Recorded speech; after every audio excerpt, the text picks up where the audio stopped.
每一天，无事甲你做伙祈祷。今仔日是4月23，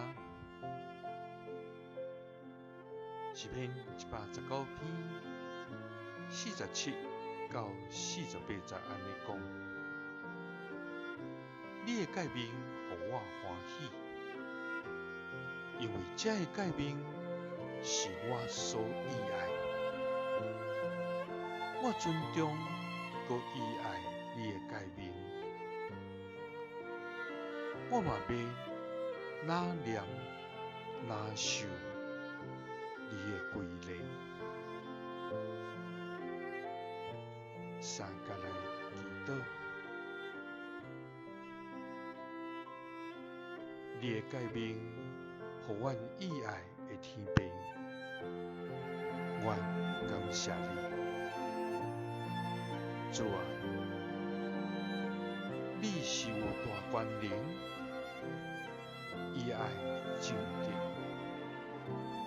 欢喜公平的至权上帝。主啊，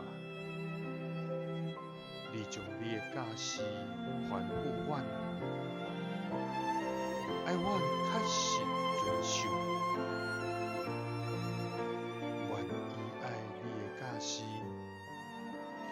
亲像喜爱一切的珍宝。主啊，阮要精心思想你的话，将你的言语藏伫阮的心内。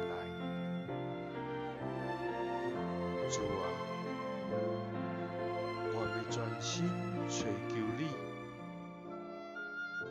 求你将你的律例教示阮，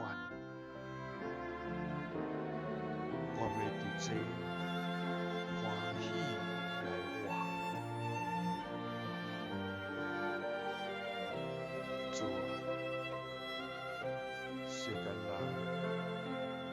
伊爱世上的财物，无追求你的智慧。主啊，总是你的诫命，互阮喜乐，因为这个诫命是阮所喜爱。阮尊重佮喜爱你的诫命，阮嘛要哪念哪受你的规例。祈祷是奉主耶稣基督的圣名。阿们。耶稣听你。